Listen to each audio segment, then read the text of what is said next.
বিয়ের এত বছর পরে গিয়ে জানলাম যে বিয়ের সময় যে এত নিয়ম পালন করা হয় সেই নিয়মের আসল কারণটা কি। যেমন সবার প্রথমে হয় শুভ দৃষ্টি। শুভ দৃষ্টির সময় একে অপরের দিকে চোখ তুলে দেখে।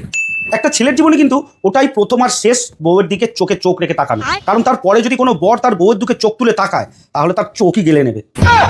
আর তারপরে হয় মালা বদল, আর ওটাই কিন্তু তোমার জীবনে শেষ সম্মান তোমার বউয়ের হাত থেকে পেলে ওই মালা হিসেবে। এরপর থেকে তোমার বউয়ের থেকে আর কোনোদিন কোনো সম্মান আশা করো না, আর কোনো সম্মান তুমি পাবে না। এরপরে আসে সিঁদুর দান।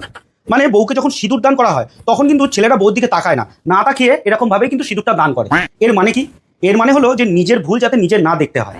মানে নিজের ভুল আমি নিজে দেখবো না, আমি না জেনেই ভুলটা করে ফেলেছি, না দেখেই ভুলটা করে ফেলেছি, ভবিষ্যতে যেন কোনো সময় বলতে পারি যে আমি তো না জেনেই ভুলটা করে ফেলেছি।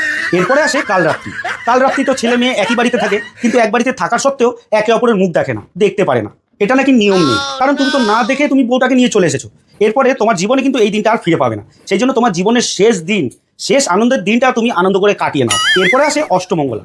অষ্টমঙ্গলায় তো ছেলে মেয়ে দুজনেই মেয়ের বাড়িতে যায়, জোর ভাঙাতে যায়, কেউ বলে অষ্টমঙ্গলায় যায়। এই অষ্টমঙ্গলায় ছেলেটাকে মেয়ের বাড়িতে নিয়ে যাওয়ার কারণ হচ্ছে মেয়েটা ছেলেটাকে নিজের বাড়িতে নিয়ে গিয়ে দেখায় যে দেখ আমার বাড়ির লোক কেমন ভাবে কাবু হয়ে আছে, তোকেও সারা জীবন এরকম ভাবে কাবু হয়ে থাকতে হবে।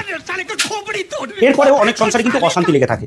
এর কিন্তু একটাই সমাধান, বাড়িতে আসো, দরজা বন্ধ করে দাও, আর বউর সামনে বুক ফুলিয়ে দাও, গিয়ে বউর কাছে গিয়ে বলো আমার ভুল হয়ে গেছে, আমাকে ক্ষমা করে দাও, আর হবে না। এটা ছাড়া আর কোনো উপায় নেই। সুন্দরভাবে ক্ষমা চেয়ে নিলে আর কোনো ঝগড়া হবে না।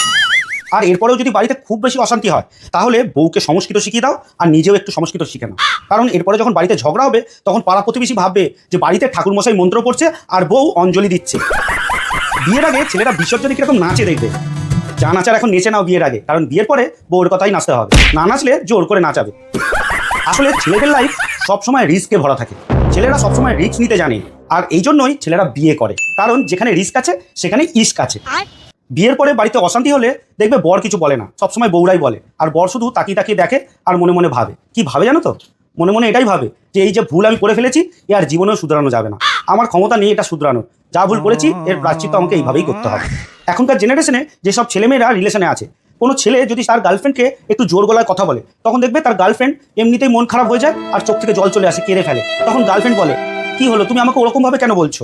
ঠিক এই রিলেশনটাই যখন বিয়েতে কনভার্ট হয়ে যায় তখন ওই মেয়েটা কি বলে, এই বেশি কথা বলবি না, বেশি কথা বললে না মেরে নাক ভেঙে দেবো। বিয়ের পরে মেয়েরা আর কাঁদে না, তখন মেয়েরা শুধু কাঁদায়। ছেলেদের কিন্তু অত সহজে চোখ থেকে জল পড়ে না, কিন্তু তাদের ভেতরে গুমড়ে গুমড়ে মরে।